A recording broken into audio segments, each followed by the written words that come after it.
Good evening, a gute Woche, a gesunte Woche. We're already 1 week into Chodesh Elul, and this week's Parsha is Tetzei. Before I begin with the actual Parsha, like I do normally and regularly, I want to share with you a short story, because in Elul a lot has to do with Dibur. The opening scene for even Yom Kippur is about the Shavuos and about the promises and the Nedorim that we made, and we open with Kol Nidre, and that has to do with what we said and what we committed to in the past year before we even go into myriad and Shacharis and Musaf. We have to start off with taking out dramatically 2 Sifrei Torah that stand next to the Chazan, and he chants and says Kol Nidre, because that has to do with cleaning the slate before we begin with the Slicha, Mechila, and Kapara. And we go through the entire Elul. We say L'David Hashem Ori V'Yishi, we blow shofar, which is not the mitzvah of shofar, that's Rosh Hashanah, but it evokes the chesed and rachamim of what shofar brings. We know that Rosh Hashanah is a Yom Hadin, and the Meforshim they're debating how could it be a Yom Hadin and at the same time be Yom Tiv. Yom Tiv, we have a chiyuv of Kiddush, and we have to sing, and we have to have a Suda. So it's like a diametrically opposed concept. We have no day in the year. That's like Rosh Hashanah. Either it's Yom Tiv, a Zman Simchaseinu, a Zman Cheiruseinu, and it's a pure Yom Tiv. We have to drink a revius of wine each and every day of Pesach and of Sukkot and of Shavuos, because that's a chiyuv of Simcha, and Ein Simcha ela b'basar v'yayin. Some hold Bizman Hazeh it's not basar because there's no korbanos, but everyone agrees that we have to have Simcha on Yom Tiv, and that wine must be, we have to drink the revius of wine, and that includes Chol HaMoed, because the Shivas Yomim, the 7 days, is a day d'oraisa, and that includes every day of Chol HaMoed. So they wrangle with how do we handle this difference of being serious and realizing it's a Yom Hadin, and at the same time have the necessary simcha to fulfill the chiyuvim of a Yom Tiv. But the single item that is most prevalent and the backbone of these 40 days is our speech. We're busy davening extra. Rosh Hashanah, we're davening a whole day. Yom Kippur, we're in shul a whole day, davening and davening and davening. So that's Dibur. So under that umbrella of Dibur, I want to share with you that one of the Talmidim and Chasidim of the Baal Shem Tov, his name was Rav Nachman Horodenka. And Rav Nachman Horodenka is buried in Tveria, and he shares a matzeva, a long matzeva, that they probably were buried right next to each other. And Rav Nachman Horodenka and Rav Yaakov Shimshon Shepetivka from the city of Shepetivka. In one place in Russia, they say Shepetovka, and in Ukraine, they call it Shepetivka, and he's buried in the Ukraine. And the Balatanya, before he was Nifter, said that he learned Yiras Hashem from Reb Zushya Meyanapol. And he learned Avas Hashem from Reb Aaron Karlina. And Amkus of Charifus of Gemara, the whole Shas, he learned from Reb Mendele of Vitebsk. But Amkus and Machshava, he learned from Rabbi Yaakov Shimshon Shepetivka. So said the Balatanya before he was Nifter.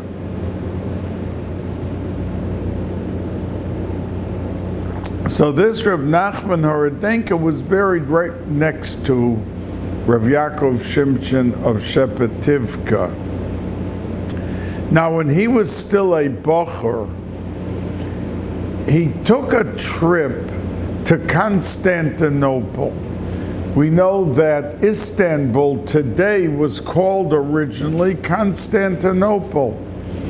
And he got there, and whatever his mission was and why he was traveling, the people heard that he's a Talmud of the famous Baal Shem Tov, and he's not married.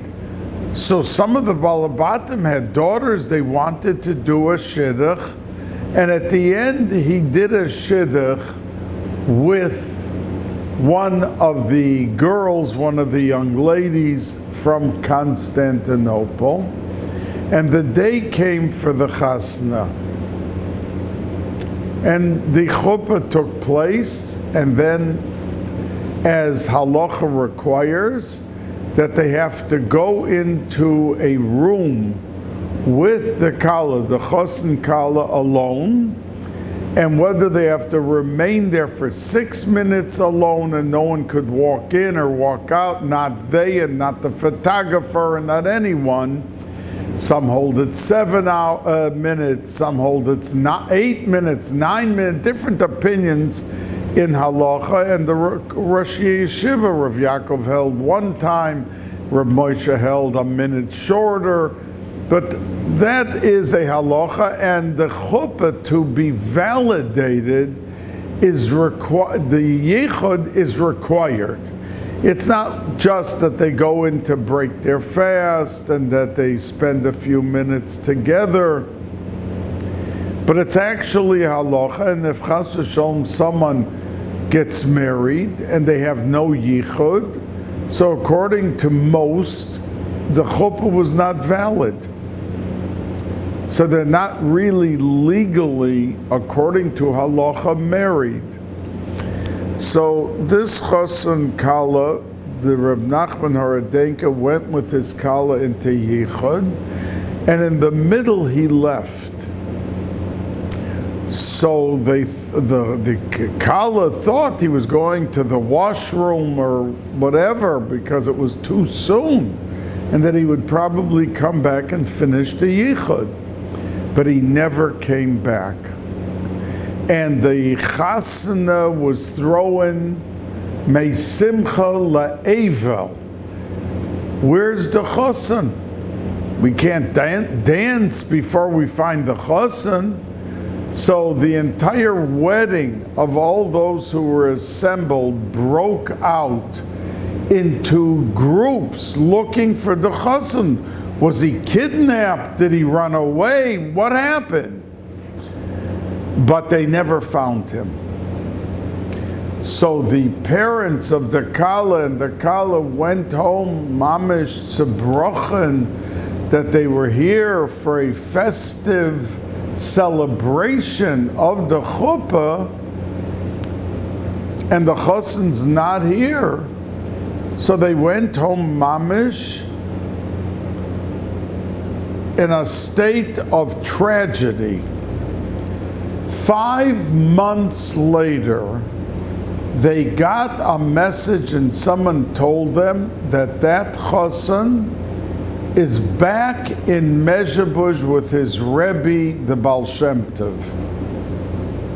So the father heard this, he took his daughter, and he said, we're going to travel. Now, they didn't have airplanes that they could 5 hours later be in Mezhebush.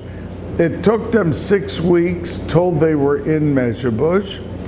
But then the father went into the Baal Shem Tov and he said, what happened? Your Talmud, we thought maybe he wasn't even anymore alive. But we hear he's here and he's well and he's fine. He made us glücklich. So the Baal Shem Tov said, go out of the room and I'm going to call him in. And he came in and he asked him for an explanation for what he did. And the Chassan, Reb Nachman Horadenka, said, under the chuppah, when we were there, I saw that she's going to be expecting shortly after our marriage, and she's going to die by childbirth of the baby boy. To say I saw this with Ruach HaKodesh, I didn't want to say such a thing. But I didn't want to kill a 19-year-old girl that a year later she'd give birth and be dead. So I just ran away. So the Baal Shem Tov said to him, privileged information, you were given this information with Ruach HaKodesh. It's not your business to run the world. The world is HaKadosh Baruch Hu. And you should go tell the girl what you saw and why you left, and ask her mechila for the agmas nefesh that they had for these 5 months. And whatever she decides, that's what you're to do. So he told her, and he asked mechila, and he told her the whole story. And she said that for me to have a child from such a tzaddik, even if it's going to cost me my life, I'm willing to do it. And they continued being married. And shortly thereafter, she was expecting. And the month that she was in, the 9th month, shortly to give birth, she said, she started davening.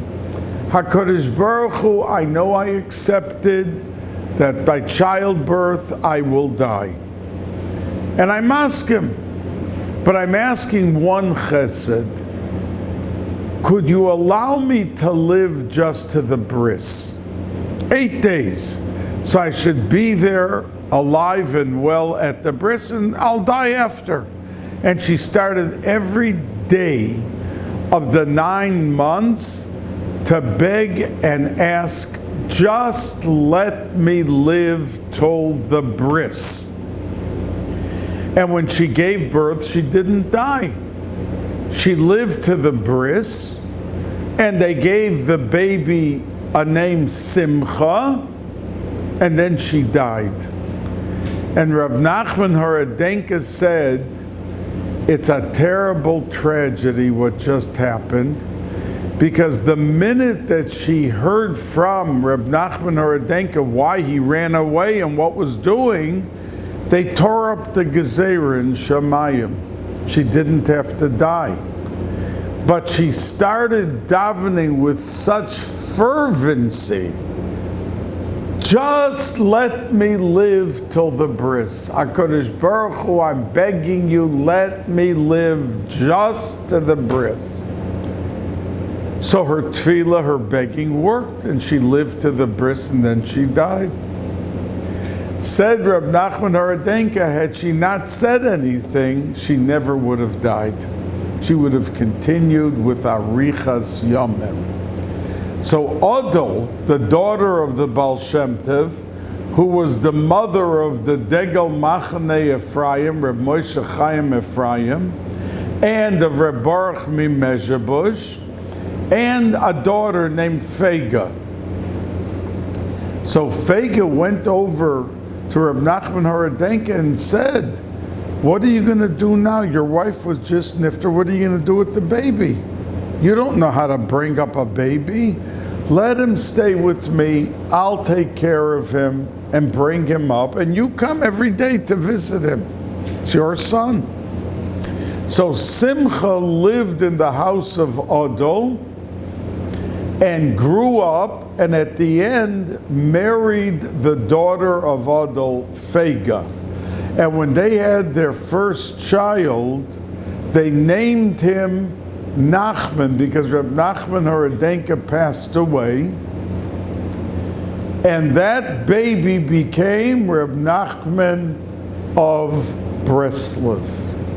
Zechuso Yogein Oleinu. Why did I take now 10 minutes to tell you this story?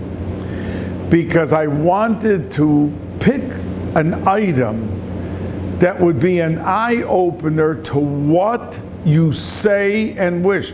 When people say, "Oi, such bad news, I wish I was dead," they should never say that, because you never know the moment that Shemayim is listening carefully, and words do mean a lot.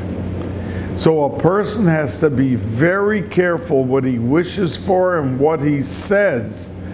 And that's Chodesh Elul through Yom Kippur. We start, as I said, Yom Kippur with Kol Nidre, what the person said during that year. And there is so much of the Al-Chetz about what we said. There's 39 Al-Chetz, and over 20 have to do with the Dibur, Lashon Hara and Chelos, and so we all want Haba Oleinu L'Toiva, a new year, with graciousness and with Chayin and Chesed and Rachamim from HaKadosh Baruch Hu. We have to take our Dibur very seriously. Now, in this Sedra, Parshas Kiseitze, there is a tremendous list of mitzvahs. A whole chunk of mitzvahs about Kedushin, about Gittin, about Yibum, about Chalitza, about Makkah, about Ben Sorer or Morah, the halachas of inheritance, V'hoya b'yom hanchilo ezbonav, Eis asher yiyelo, that it's full of mitzvahs. So Rav Yaakov Kamenetsky, Zecher Tzadik Levracha, my Rosh Yeshiva, he asked a question. All these inyanim of Ishus, Kedushin, Gittin, Yevama, all of these things belong in Vayikra, where it talks about the Isurei Bia, where it talks about the things that are permissible and those that are not. All the Chiyuvei Karis, all of the things are in Vayikra. What is it doing here in Devarim? A parsha that has really nothing to do with Ishus, except because it was put there, we learn at the halachas of Kedushin, what it has to be, and Gittin, and all that. So he answered and he explained by first asking a question. Why is it that when a person gets married, if the chassan during his 7 days of Sheva Brachas goes into shul to daven, he exempts the entire tzibur from saying Tachnun? But when an oval is sitting Shiva lo aleinu lo aleichem, and he doesn't have a minyan one day, he goes to shul to be able to daven with the minyan and to say Kaddish. Why is it that the oval coming into the shul doesn't accept? He himself, like we're in the house of an oval, we don't say Tachnun. And there's a lot of reasons for that, and I don't want to spend the time right now, but I could talk for an hour why there is no Tachnun said in the house of an oval.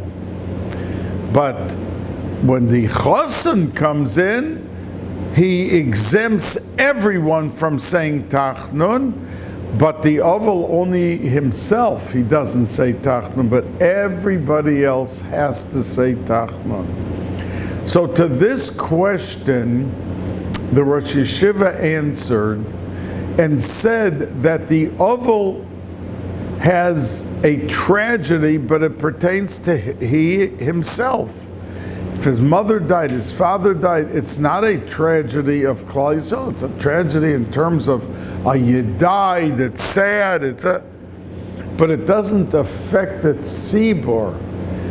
But a chasan, it's not just his chasana, he is continuing the shalsheles, the chain of Klal Yisrael, which existed and flourished with each and every chasana and the families that they brought into this world.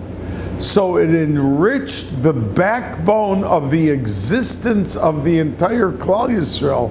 So it's a Klal Simcha. It's for the entire tzibur. That's why the chassan comes into the shul, no tachnun for anyone. But for the Oval, there is. So the Rosh Yeshiva said that it's appropriate that Kiddushin and Gitner should be in Devarim, in this Sedra, because the whole Devarim is a story, is a reading of Klal Yisrael. The first three parshas, Moshe Rabbeinu was telling them off because what they did as a klal, as a nation. And it continues till the Patira of Moshe Rabbeinu at the end of Devarim.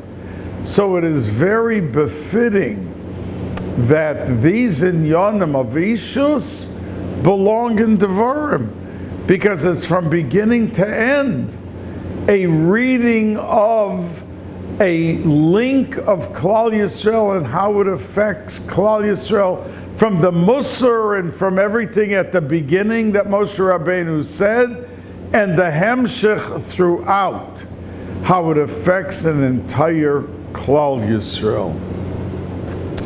Now, we know that in this Sedra, that it says that when you plow a field, you're not allowed to have together a shor v'chamor, a ox, and a donkey. So the Even Ezra says that the reason for this mitzvah of not having them together is because a shor is very strong, and a chamor goes very slow, is much weaker. And the Torah had pity on the chamor, because imagine if a shor was with an axle and was plowing a field, it would go at a tremendous speed, and it would be a tough day for the chamor to keep up. So therefore, says the Even Ezra that those two, when it's kalayim, you're not allowed to put them together, and that's the reason that they're not allowed to be together. The Das Zekenim and Balei Toisves says a different reason, that you're not allowed to put them together because the shor is kosher and the chamor is not kosher. So therefore the shor chews its cud. That means the food that it digested to its stomach keeps coming up, and it chews it again, and then it goes down and comes back up again. So if the chamor had to listen to the chewing of food a whole day, and it only eats something and digests it, that's it, that it would be torturing the chamor. So says the Das Zekenim and Balei Toises, the reason of why it is osur to have them plow a field together. So that's two reasons. One from the Even Ezra and one from the Das Zakenim and Balei Toisves. But there's a lesson the Meforshim say to learn from both reasons, from the Even Ezra's reason and from the Das Zakenim and Balei Toisves. We learn that we do not put a burden on a person that is difficult for them to be able to withstand. That means when we have children who are wonderful, beautiful children, Einiklach, and they're in a class, and they're having difficulty in keeping up. So there's an Aleph class, there's a base class. And if a parent comes in and says, what, you put my child in the Bais? The parent should swallow their ego and want the best for a child. If it's difficult for the child to keep up the pace, they should want them to learn with a group, that there's a challenge and there is the ability to function, to learn, to do the homework, to be able part of a group. It can't always be, I'll never forget, we were very careful to give deserving students the valedictorian and the salutatorian positions. I know some of my wonderful colleagues in other schools, they had to give it often to the rich board member, or he would stop giving his money. By us, Baruch Hashem, I could say, I'm not saying we were perfect, but in this area, we were very careful to give it to the girl with a good average, with beautiful tznias, to do it with beautiful midos, that her character and personality shined forth, deserving to be a valedictorian or a salutatorian. And there was one father who was so angry that his daughter wasn't chosen. He came into the office, he almost beat me up and the principal, Mrs. Stein, Aleh Shalom. He was so angry. And I said, your daughter's wonderful, and she did well. It's an exceptionally bright class. But there were others who excelled in terms of their chumash, lahavdil, their math, that they deserved the position. He would not hear of it.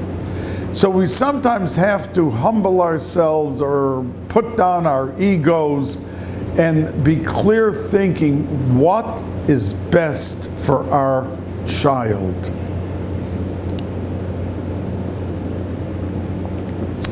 Now, at the very beginning of the Sedra, we have the parsha of Ammon, not so much in the beginning, there's things before which we will discuss in just a moment, that the Torah says that Ammon and Moab, you are not allowed to marry mixed families with them, ever.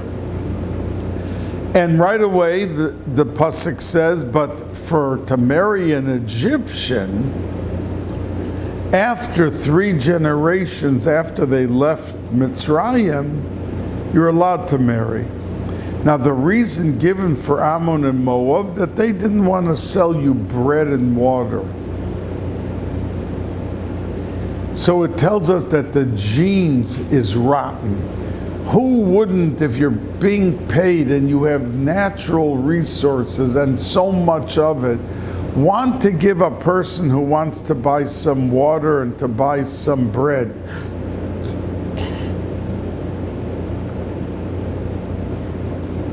But it shows that they were mean-spirited.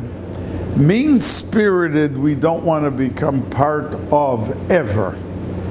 So they were excluded from being able, and Avram Avinu treated them very nice, and if they wanted to show Hakoras Hatov,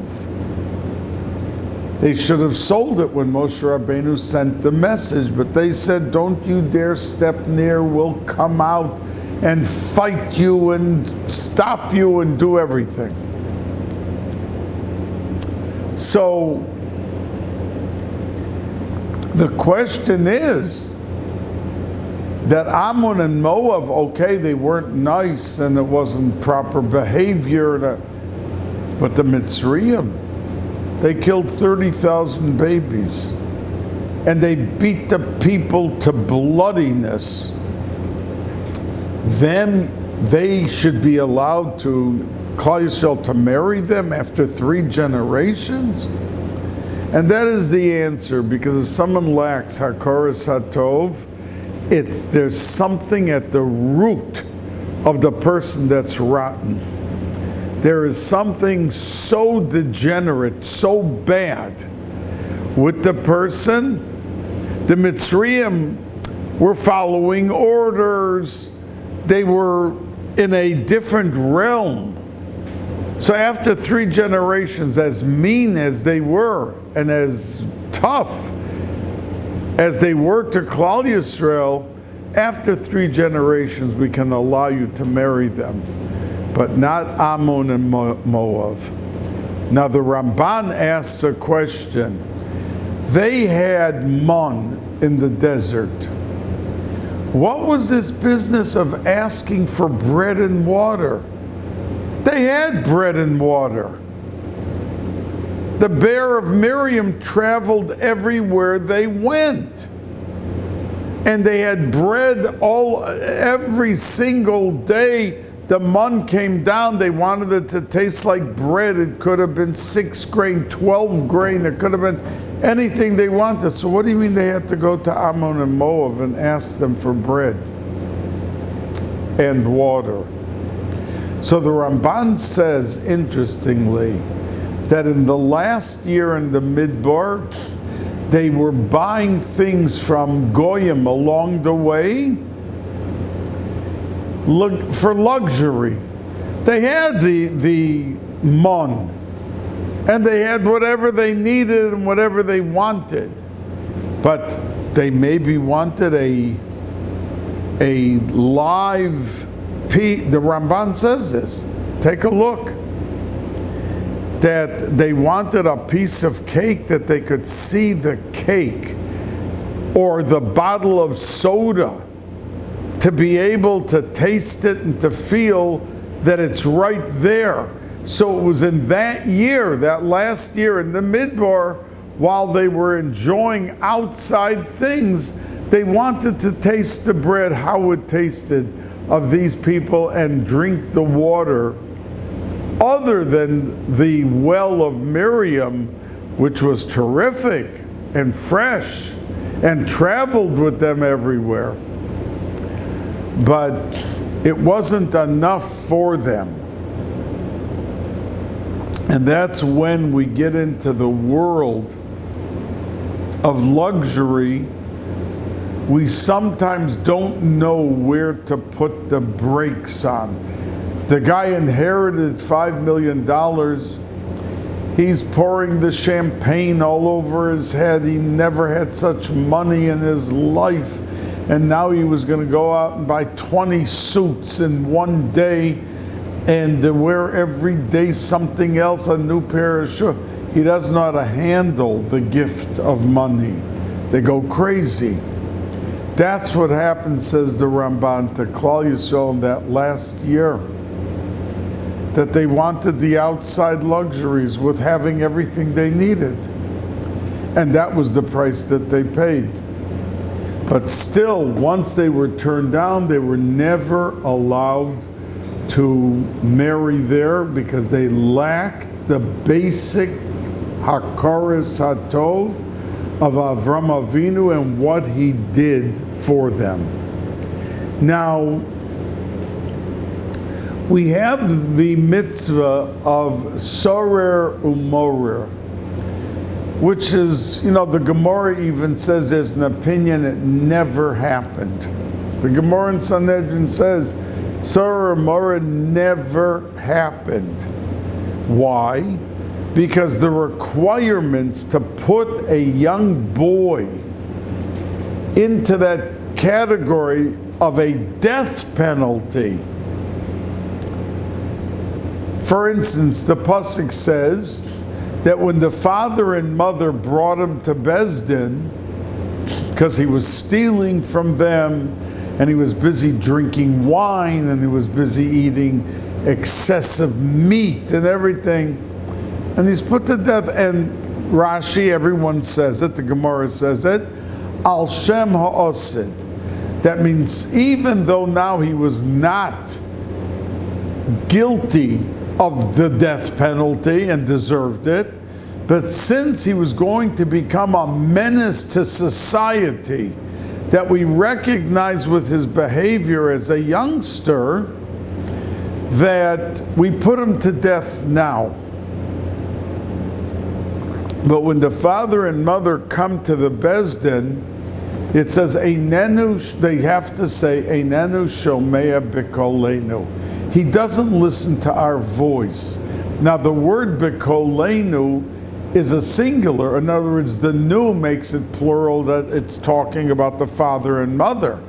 But the voice had to be, the Gemara says, exactly the same. That means if a father was on the side of a curtain and speaking out loud, and then the mother came, you couldn't tell who was the father or the mother. The voice had to be exactly the same. And they had to look the same, that you couldn't look at them and know who was the father or the mother. So there were so many demanding requirements that it put the entire situation into impossibility to fit in. You need this and you need this. We can't do it. So it never happened according to one opinion. Another opinion held and says, another Tana, that he was in a town where they had a Ben Sora Mora. But what is the lesson to us? And Mefarshim say when a father, Einenu shomea b'kolenu, it has to be a united voice. You can't have a father saying to a child, okay, I don't know, I don't mind if you do this and this, after the mother said, absolutely not. That means there has to be unity. A father and a mother, not mixed signals that a child leaves. Well, I wanted to do this and that. My mother said okay. My father said I'll be punished if I do it. So who do I listen to? My father or my mother? And the Mefarshim say that's how a Ben Sora or Mora comes out. That children leave the fold, leave Yiddishkeit, don't listen to the mitzvahs HaTorah when it starts off with this imbalance in the household by the parents, and the child is mixed up. What to do and how to do. So when we deal with our children, many parents want to be the popular one, the nice one. Okay, I don't mind, but don't tell your mother, don't tell your father. It cannot have a respectful response by a child to grow up an erlich fine edel yid when he grew up with mixed messages. The parents have to realize their obligation and the need for being consistent. Now the Mefarshim ask that how could you judge a Ben Sora on his future activity that he's going to subsequently be a murderer or be a this, if this is how he's acting at 10, 11, so what's going to be with him when he's 30? We see in the Parsha of Yishmael that when Sarah wanted Yishmael, who was a bad influence on her son Yitzchak, out of the house, so Hagar left with him, and they came in the Midbar, and he was dying of thirst. And Hashem made a miracle, and a well of water showed up to save the baby, to save Yishmael. So the Svarim, the Medrash says that the Malachim jumped up and said to HaKadosh Baruch Hu, this Yishmael is going to be killing your children. That's the Arabs. Esav are the Christians, but the Arab nation is all from Yishmael. And they're going to be throwing bombs into the restaurants, and they'll be killing your children. They'll be enemies. How could you want to save him? So HaKadosh Baruch Hu answered and said, we have a rule, Ba'asher Hu Sham. We look at a person what he is today. We look at him what he is today. And if today he's fine, he's a tzaddik Yishmael, no problem, he deserves to live. That's what Hashem answered. So they asked the kasha, so if that's the case, why do we kill the Ben Sorah Mor al Shem Ha'asid, that today he's not guilty of Achi of Misa, that he has to die? We're saying the Chazal say Al Shem Ha'asid. Oh, so you're killing him today for the future? So what about Hagar with Yishmael? So they answer, because the pasuk says, "Vayishma Elokim El Kol Hana'ar," that HaKadosh Baruch Hu heard the crying of Yishmael. That davening,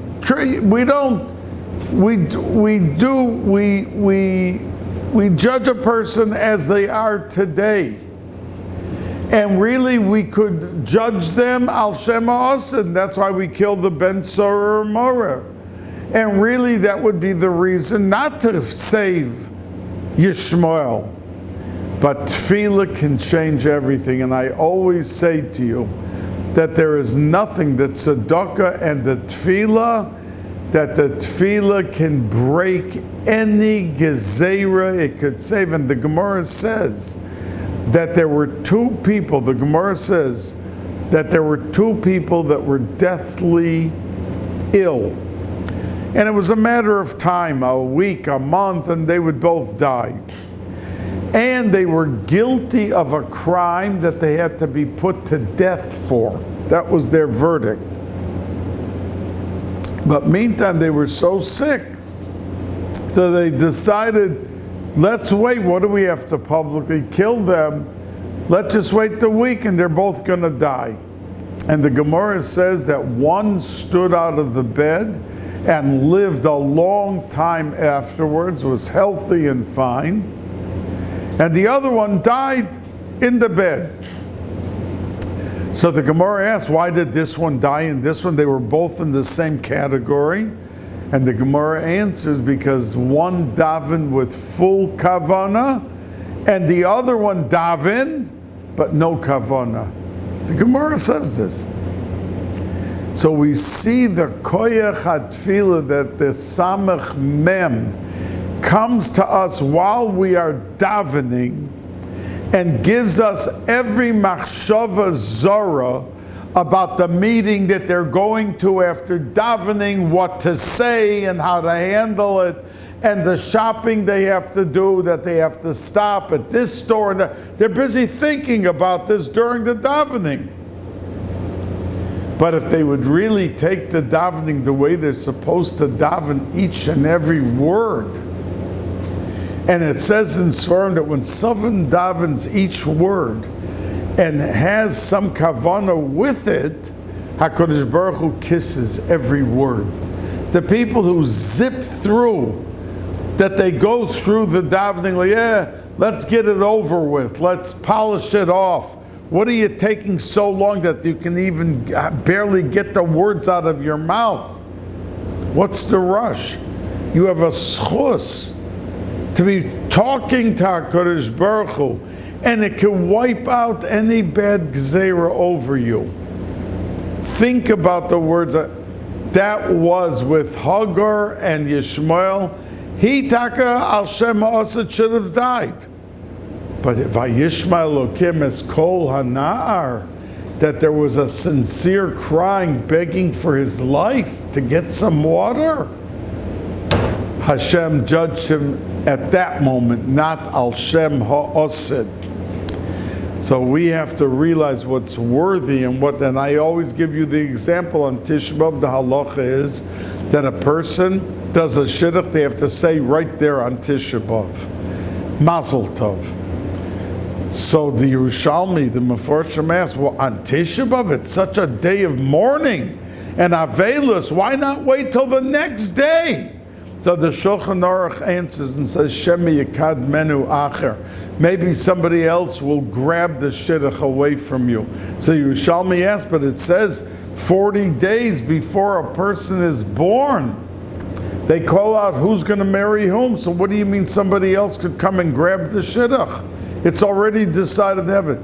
Answers Yerushalmi with tefillah. It could be basher 1,000%. But somebody comes and is davening with his full heart that he wants that girl, he can take the shidduch away from the other one. So you shouldn't wait to the day after Tisha B'Av. You should right away say Mazel Tov. The koyach hatfila. Now,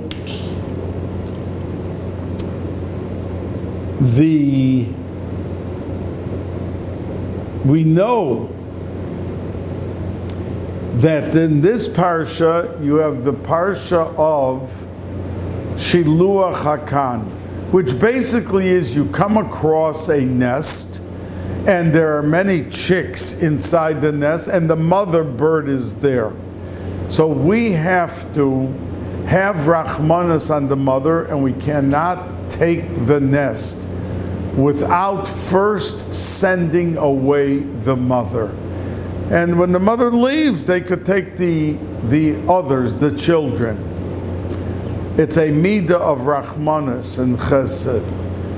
So the Gemara says that there's only 2 mitzvahs in the whole Torah that the Torah says you have arichas yomim for. One is Shiluach Hakan, and that's why there's many people today who their whole job or employment is to find nests, because people are willing, people are willing to pay a high price to send the mother away, because the pasuk says va'arachta yomim, you're going to be zoicha to longevity, to live long. So the Gemara says there's 2 places here, and Kibarav V'Eim. And the Medrash explains in the Gemara that it says the easiest mitzvah in the Torah is Shiluach Hakan, and the hardest mitzvah is Kibarav V'Eim. So the Meforshim are curious, why is this the easiest and why is that the hardest? So they explain, because a Yid is a Rachaman. He's a Rachaman. And to take a mother away from, you don't have to be a Bal Madrega to feel bad and never do such a thing.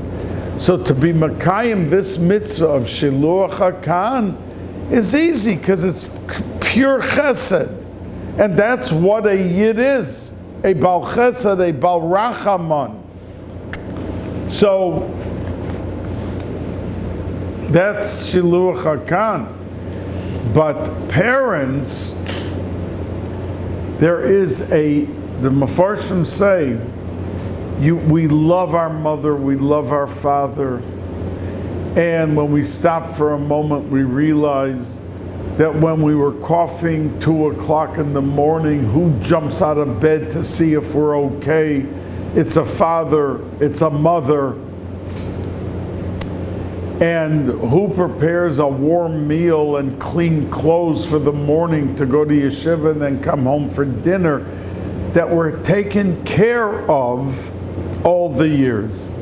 And that brings, Mepharshim say it, a resentment, a subtle, we could still love our parents and do everything for them, but we want to be able to proclaim and establish our independence. That means when we're 18, 19, we of course know that we couldn't have existed when we were 1 or 2 or 3 or 4 without the parents, 100%. But when we get older, we want to be able to feel that we're on our 2 feet and we don't have to anymore be dependent on a parent. So when a parent is 70 or 80 or 90 and the child is 40, 50, the Meforshim say, of course we care for the parent, and we do, but deep down there's a little bit of a resentment that festers itself, and it works against our mind. We love our parent, we would do anything to save them, we would spend all our money to save, we would do everything. But inside there is this battle that exists of how a person feels when he is caring for a parent, but realizing that his entire life depended on the parent when he was younger. So that's how they explain that the easiest mitzvah is Shiluach HaKan, but the hardest mitzvah is Kibud of Va'em. Now, at the beginning of the Sedra, we have the inyan for the first few psukim is Vishavisa Shivyo, and the Baal Shem Tov talks about why it says Shivyo, his captive. It should just say your captive. And it's a woman that's very attractive, and the man wants to be intimate with her, and the Torah gave a heter for the first time that he could live with her. And it's a goy. We know that if a person lives with a goy, that he's mamshech the orla back on himself. That means, let's say somebody found himself in a situation, Nebuch lo aleinu lo aleichem, and he's a frum yid, and he's now in a convention, and no one is there, and at the convention, a woman comes up to him and says, you know, maybe you would like to give me $100 and we could be together. If he does it, the orla that was removed by his bris, says the Arizal, comes back to him, and if he doesn't do complete tshuva for what he did, then the orla, he ends up, you see there's a Gehenim, says the Arizal, and all the Mekubalim talk about it, that if somebody lived with a goy, then when he dies, there is a Gehenim for anyone who has no bris. If you have a bris, Avram Avinu is standing there and saves you from that Gehenim, because he was the one to bring the inyan of being mal, circumcision, into the world. But if the person lived with a goy, then he's moishech the orla back, and he's not saved by Avram Avinu. So, but the Torah here, because of the Yetzer Hara, was so strong, and he's knocked out from the war and from the battle and everything, they gave him a heter once. Then he has to bring her home, and he has to put her into a position that he doesn't want to be with her. But the Baal Shem Tov said that the Vishavisa Shivyo, that's talking completely about the Yetzer Hara, that every day of the life a person's fighting his Yetzer Hara at different levels, and that's his tafkid. And his goal in heaven, in lifetime, is to get the last slap in. That means when the Yetzer Hara wins, he gives us a slap. And when we do tshuva or we withstand the temptation, we give the Yetzer Hara a slap. And the tafkid in life is to get in the last slap. And he discusses this parsha, but the second parsha is talking about inheritance. And it says, V'hoya biyom hanchilo es bonov. V'hoya is a lashon of simcha. So why would there be simcha the day he dies? It's talking about when he dies, what is the inheritance? That the bechor has to get double. It should be a sad day for the family, not a good one. But say the Mefarshim that it's going on that the father was able to instill and impart and inculcate the inyan of taking this world of Gashmias and making it into Ruchnias. That in Vahoya it'll be a simcha. It doesn't have to say Vayehi, even though he passed on.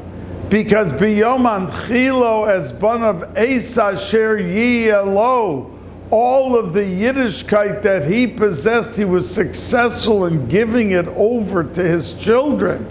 That when they had sudos or ate lunch or breakfast every day of their life, that they were able to take all the neshamas in those foods and make an erlach bracha and say a borei nefashos and to say a dvar Torah, to do something. That's why we say shir amalos, because if someone didn't say a dvar Torah, all the neshamas and the food stay right there. But if he says shir amalos, those are psukim from the Torah, from ksuvim, from tilim. And that causes all, and without the Devar Torah, all the neshamas to go up. So v'hoya, it'll be a real simcha. Biyom hanchilo es banav, that he left over children. Eis asher yiyalo. I mean, they ask a question, what do you mean that he's going to give over, inherit that which he possessed? Of course, I mean, what else should he give over if he didn't possess it? How is he giving it over?